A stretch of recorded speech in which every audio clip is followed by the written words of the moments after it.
The Tecno Pova 5 Pro is a software and design update that are both welcome for a slightly higher price tag this time around. Last year's Pova 4 Pro started at 9,699 pesos for the base model with 128GB storage and 8GB of RAM. This year, Pova 5 Pro has only one model. It also has 8GB of RAM but with 256GB storage that you can still expand using the hybrid microSD SIM slot. That model cost 10,999 pesos, a less than 800 pesos increase from last year's top model with the same RAM and combo storage. Along with those things are new design, new display, new software features, and faster charging. Why don't we start by addressing the elephant in the room, which is the design.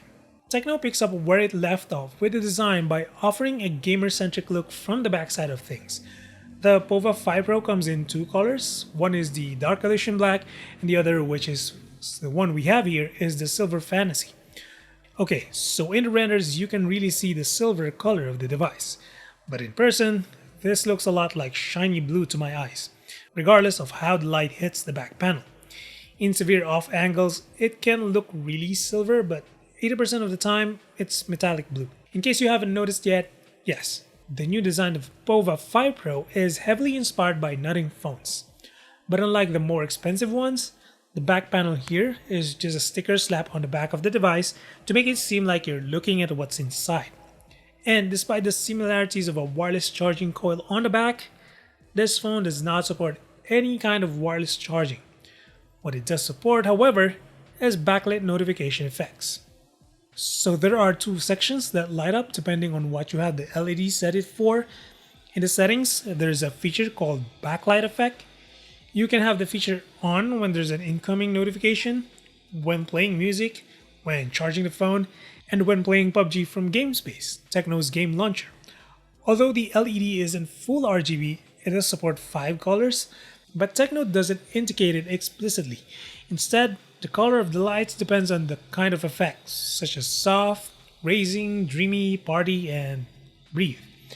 You can also set a specific time for the lights to automatically shut down and turn on, but based on my use, the software has been buggy. Auto shutdown works, but the feature doesn't turn on automatically. Additionally, the intensity of the light is non-adjustable and hardly noticeable in well-lit conditions. Most of the features here are adjustable with software, like the limited number of colors and the way the lights don't stay on when you have a missed notification. Hopefully, this gets fixed or added in future updates, but for now, that's how the backlight effect works here. So, the Pova 5 Pro is still an all-plastic phone with no official IP rating, but you still have decent dual speakers and a headphone jack with a built-in FM radio app.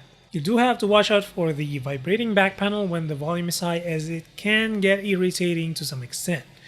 The side fingerprint scanner though is still solid and still better than in-display fingerprint scanners.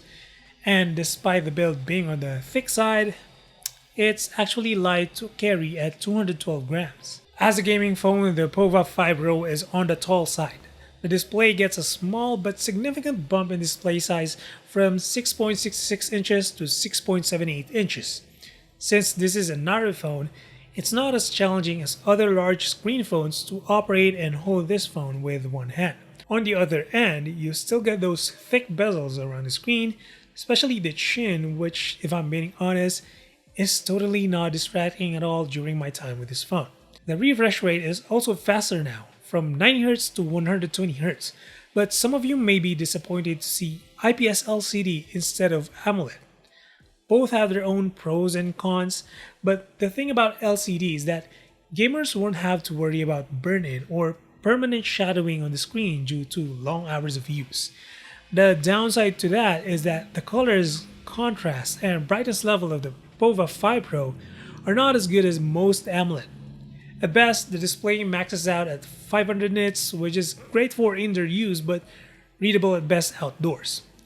This is an average IPS LCD, so there were times when I noticed colors looking bland and cool in tone.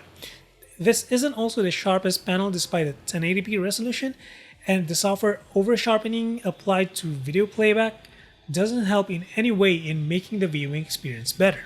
The auto brightness could also be better. It's too sensitive and sets the brightness too low indoors. At this price point, you can get better panels from other phones, but this is a gaming centric device, so this phone should be better in gaming, right? Well, that's a yes and no for me. Yes, because Techno added useful features for gamers to use, like bypass charging and faster charging. No, because the raw performance from the chipset is no different from last year, meaning you don't get a real upgrade in terms of faster or smoother gameplay. So, the Pova 5 Pro is now sporting a Dimensity 6080 chipset, and it's a good budget mid-range chipset in 2023. But underneath the rebranding of MediaTek's chipset is an old CPU and GPU pairing. The ARM Mali G57 MC2 GPU is the same GPU found on the Pova 4 Pro. Even the CPUs with Cortex A76 and A55 are the same, with only the two performance cores having 0.2 GHz faster clock speed. Performance-wise, you're not getting significant upgrades in speed or visuals in games since the Dimensity 6080 sports the same CPU and GPU as the Helio G99 of the Pova 4 Pro. As far as my testing goes, my gaming experience can be summarized in one sentence.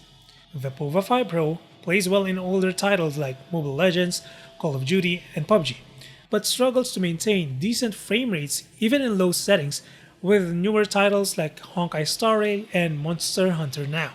On the flip side, I do like Techno's game space.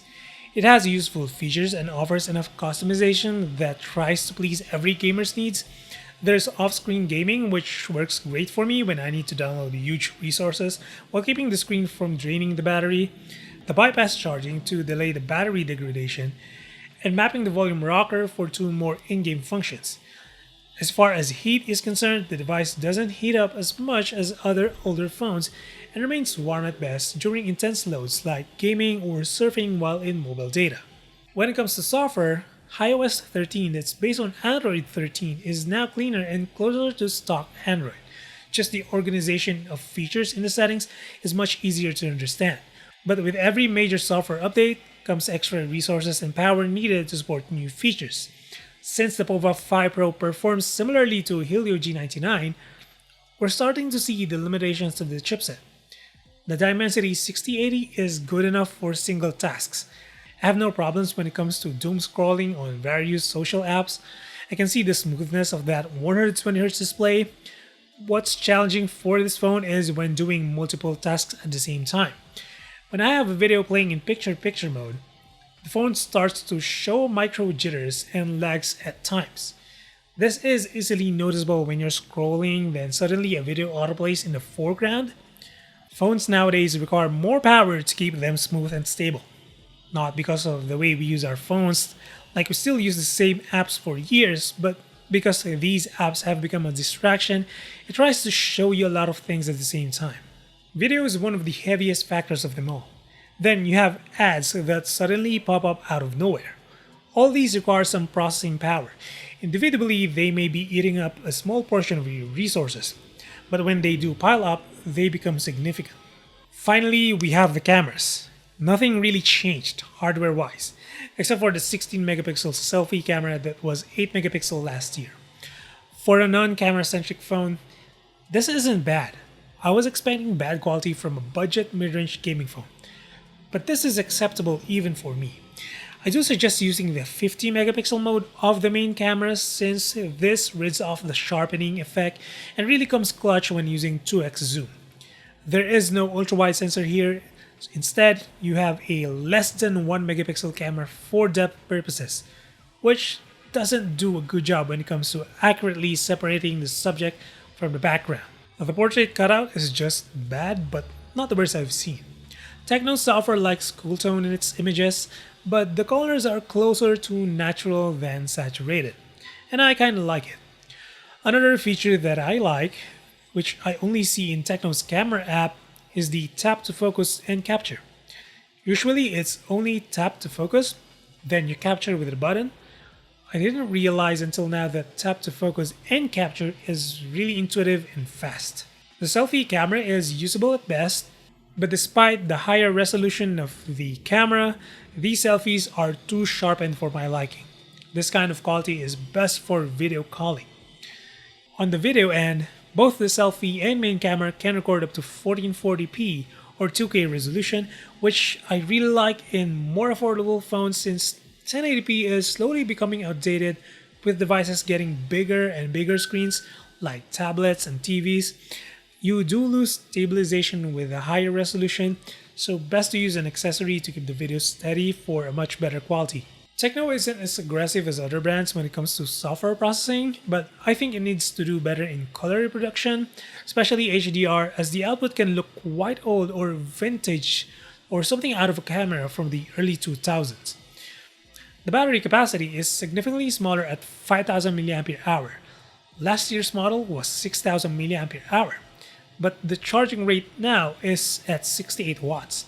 And with a smaller capacity, you can go from 0 to 70% in just 30 minutes, while a full charge requires 15 minutes, which is still under an hour, making this phone the fastest in its price category. But the battery life, despite the smaller capacity, is still very good. I usually average 6 to 7 hours screen time, including gaming for less than an hour in star rate. It may be a tall task for Tecno to follow up a home run after a home run with its Pova 5 Pro. I am left a bit disappointed with the similar performance of the Dimensity 6080 to last year's Hilo G99, except this time you have 5G to take advantage of, but for a small price increase. I guess it's tough to complain when you have the fastest charging on the phone already in this price range and one of the coolest designs that even has customizable LED panels, another first at this price range, and cameras that don't suck for a gaming phone, well, except for the selfie camera. That's the Pova 5 Pro 30 days later. Drop a sub or like if you feel like supporting the channel, and as always, until the next one, stay safe.